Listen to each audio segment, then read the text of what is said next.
Alright, we've talked electricity and data and signal to death.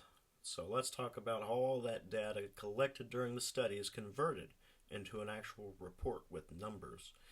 After the study is recorded, the technologist or another technologist will stage and score the study. Afterwards, when they make sure that they've completely finished marking everything, a report can then be generated. When we stage sleep, we do it in epochs, or windows of 30 seconds each. At the beginning of the study, the technologist generally starts the software and makes sure the channels are recording properly.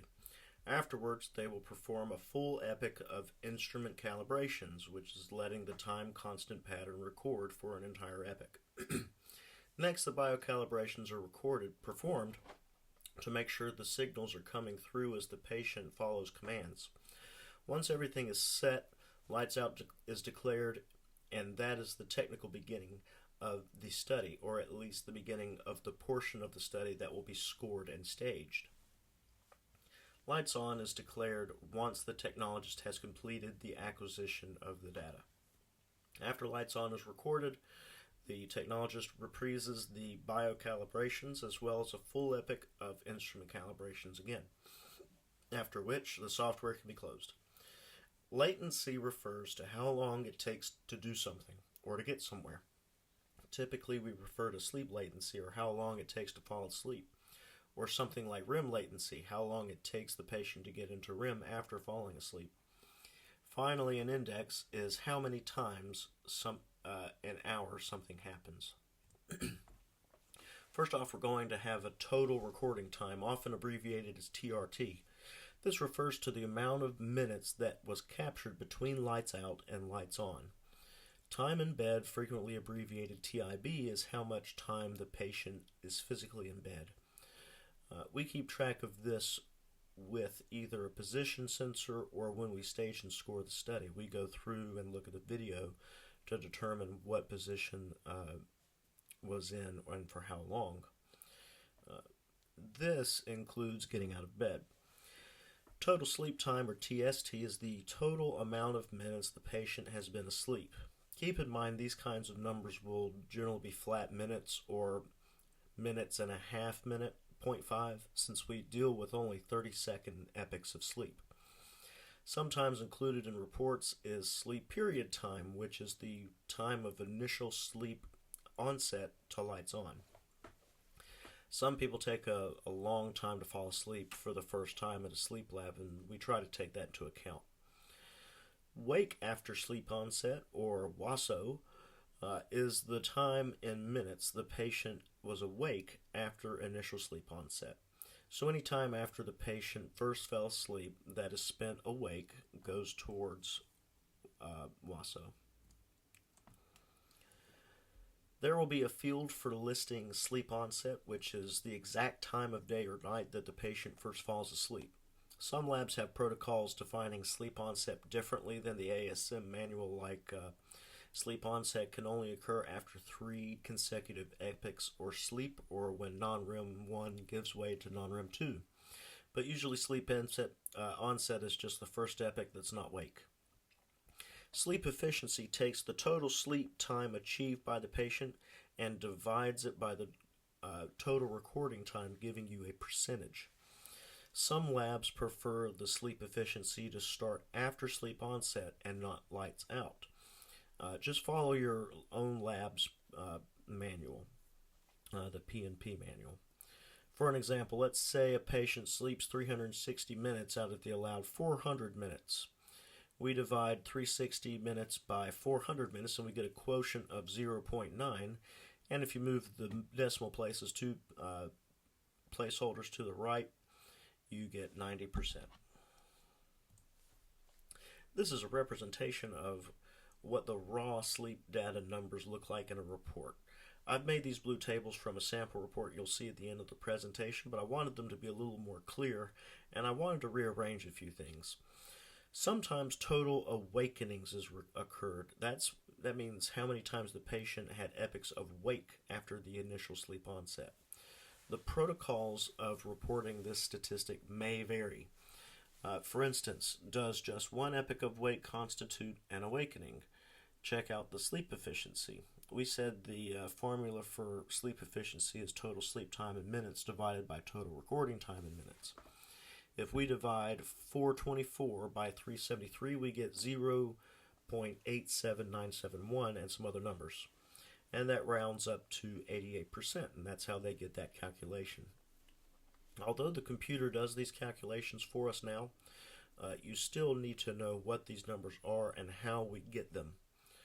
They'll have scenarios on where you might just get information like this on the exam, and they'll have something missing, and you'll have to put it in. Reports, tables, and charts are big on the exam, and using the data to answer questions is basically how the CCSH exam works. There are a few latencies we're interested in for the study. First, sleep latency. How long does it take for the patient to first fall asleep? REM latency is the time from sleep onset until the patient reaches REM. So that's different from regular sleep latency because REM latency starts when the patient falls asleep. Sleep latency starts with lights out and ends with the first epoch of sleep. We also consider how long it takes to get to other sleep stages as well. We can calculate the percentages of sleep stages and compare them to normal sleep percentages. In the above example, we see that N1% was 3.5, which is pretty close and passable for 5%. But when we get to N2, and it's 79.2%, which is an almost an extra 30% more. N3 was very low with 4.6, and REM was almost cut in half at 12.7% instead of the regular 25. This patient is really only getting the normal run-of-the-mill sleep and missing out on the important REM and non-REM 3 sleep. The next field over is duration, and this is just the actual amount of time the patient slept in that. And you have to have that in order to get the percentage. Sleep reports track the different kind of arousals because there are few different things that cause arousals, either spontaneous reasons or from a respiratory event or secondary to a limb movement. They will separate the arousals found in non-REM versus REM, as well as provide an index for each category. Here's a good example of the data collected as far as respiratory information goes. A lot of sleep reports not only keep track of the types of apneas and hypopneas and when they occur, but how long they typically lasted, how many there are, and how long the longest event was, how much sleep time was involved with the events, and an index for AHI and respiratory disturbance index.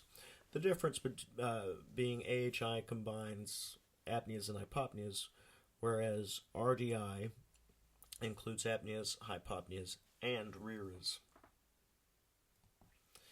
Here you can see the mathematical distinction. Remember, RERAs are usually scored in the place of hypopneas or apneas when they don't meet the specific criteria, especially when we use the 4% Medicare desaturation rule. Both indexes or indices are divisible by total sleep time in hours. In the table above, you can see the difference between AHI and RDI as well as the difference in non-REM and REM events. It looks like the patient has severe sleep apnea since the AHI is above 30 per hour, which we would consider severe. Usually the REM index is higher than the non-REM because of the paralyzing effects that go with dreaming. My prediction in this case would be maybe the patient spent the time in REM laterally instead of supine and then rolled supine, or started supine with non-REM and then rolled. Here are a couple index formulas. Specifically, when you're dealing with formulas for indexes, you want to convert minutes to hours. The way to do that is to simply divide the number of minutes in the study by 60, and you'll have your answer in hours. If you need to find the total sleep time in minutes, you can simply multiply the number of sleep hours by 60. For example, to find how many hours are in 349.4 minutes, you only have to divide by 60 in order to get 5.8 hours. Likewise, to find how many minutes are in 7.3 hours of sleep, multiply 7.3 by 60 and you'll get 438 minutes. There are several indexes, including AHI, RDI, PLMI, which is periodic limb movement index, and AI, arousal index. Here's the data regarding sleep, position, and AHI. Unfortunately, we don't have the REM and non-REM, so we can't tell if REM AHI was lower because the patient wasn't supine during REM. That's one of the things that you can include in the reports, or you might not. That seems like an important thing, doesn't it? But it looks like the patient slept 227 and some extra minutes while supine and having an average of 77.7 events per hour, and was awakened 78 times per hour by a respiratory disturbance, aka the RDI. Alternately, the patient spent 145 minutes on their right side, which unfortunately does not appear to be protective against sleep apnea. Sometimes people just show obstruction when they're supine, and in that situation, the physician may recommend positional therapy, or asking the patient to train themselves to sleep on their side only. That can be possible with some sleep devices. There's one that looks like a fanny pack for your back, or you can sew a tennis ball into the back of your shirt. Then when you roll on your back, it hurts, so you have to stay on your side. Alright, I got tired of making those tables, and this one is pretty complex in the numbers, so I just imported it as is. At the end of the video, I'll give you the whole sleep report so that you can check it out as it looks like in real life. This is one table that varies from lab to lab depending on what the physician's specialty is and how much they care about oxygenation patterns. As you can see, this one goes down to 70% and is measured, and it measures the time that the patient spent at lower saturations in REM and during wake. I've seen that table go all the way down to 0%, which is kind of silly. A person with 0 or 10% saturation, for that matter, is not a person anymore, if you know what I mean. The first line of data we see is the average SpO2 the patient showed during wake, REM, and non-REM. 90% while awake is kind of low. Maybe the patient has a history of respiratory issues making the O2 low. COPD and some heart issues can do that. It's important to know how long the patient spent at each percentage to see how long they are depriving their brain and body of oxygen. These values are in minutes, so the patient spent 223 minutes below 90% SpO2. That's not great. They spent 46 minutes below 80%. That's even worse. They even spent a total of 3.3 minutes under 70%. If we look down at the next line, my suspicions are correct in that the patient doesn't have one long desaturation. They have many separate significant desaturations. They had a total of 456. Next information is the desaturation index. How many desaturations did they have in an hour? Also listed is the maximum desaturation in REM, non-REM, and overall. Interestingly, during wake, it says the patient had a 22% desaturation while they were awake, and I doubt that. If anything, that was artifact or carried over from an event that was scored during sleep. Have you ever hooked yourself up to a pulse ox and held your breath to make the O2 go down? You can't do it. That's one of the neat things about sleep technology is you can't fake being asleep or fake not having apneas. We see it all.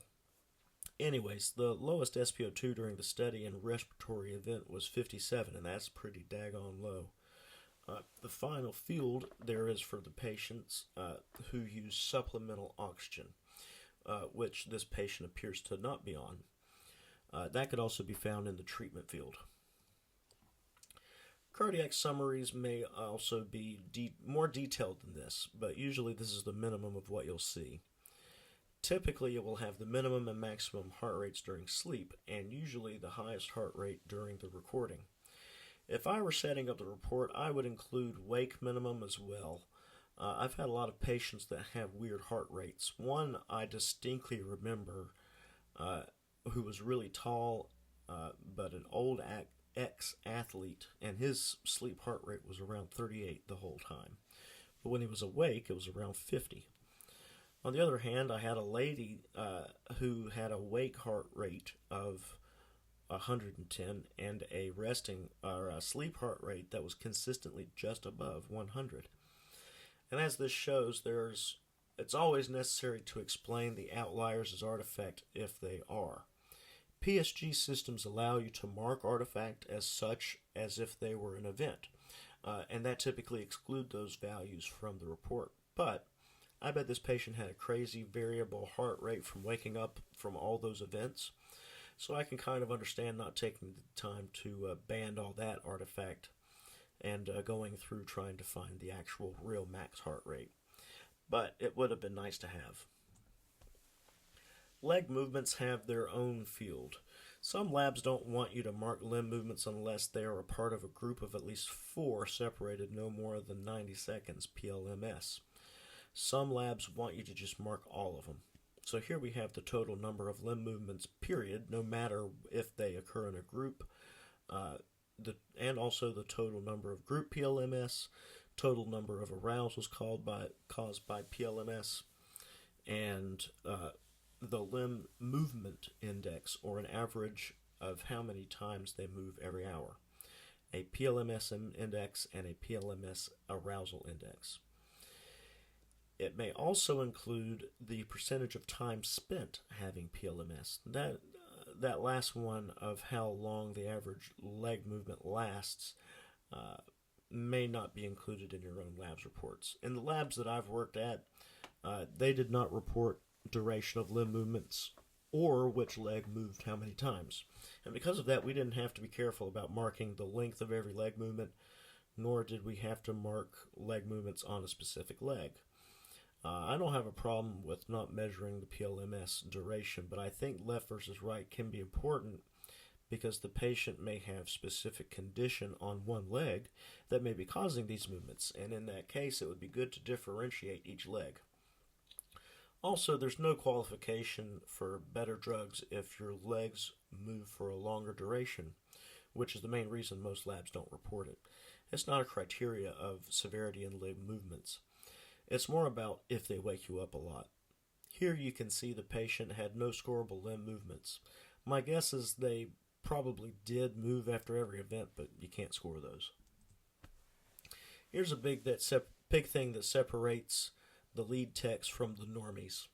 Sometimes it's normal to have zeros in the report, like in the last screen when we saw the patient had 0 scorable limb movements, or when a patient has no events at all and has all zeros through their respiratory data. But sometimes there are zeros where there should be actual data.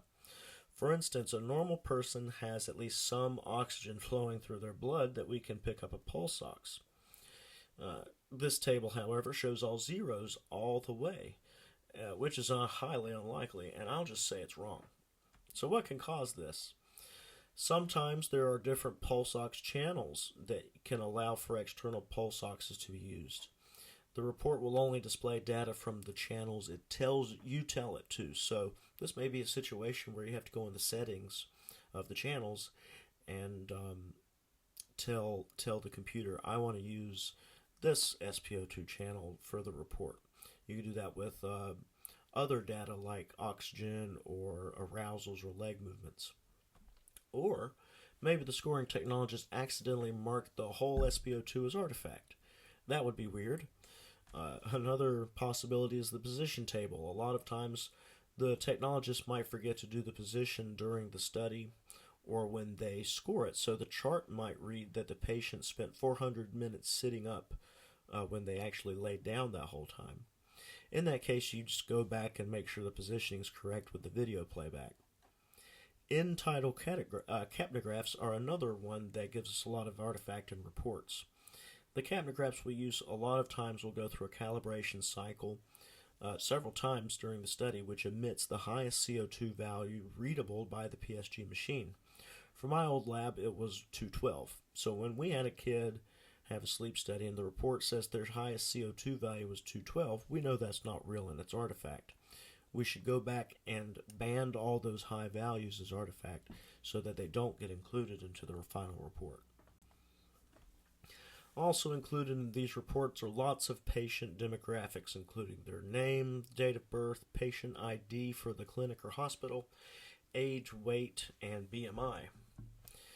A lot of information about the study, but not study data itself, is also reported, like the acquisition number and date, the start and stop of acquisition time, the duration of the study, what kind of recording software and the brand that was used, who the recording and scoring technologists are, and who the interpreting physician is.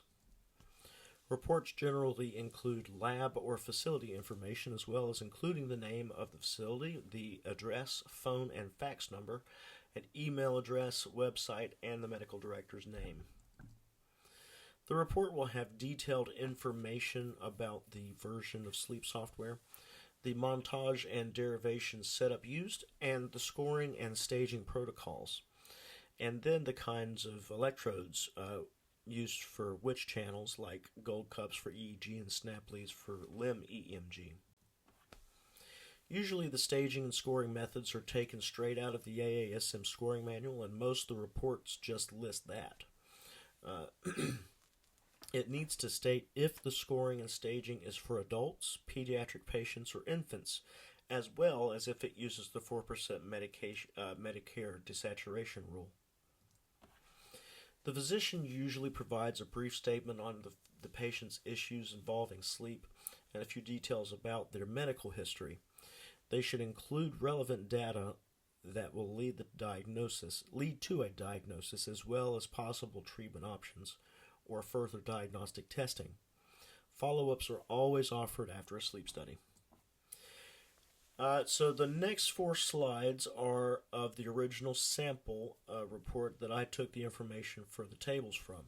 Here you can see all the facility information, the patient's demographics, and the patient's history, medication, the procedures, and description of the study. There are detailed paragraphs for cardiac, respiratory, PLMS, and other events.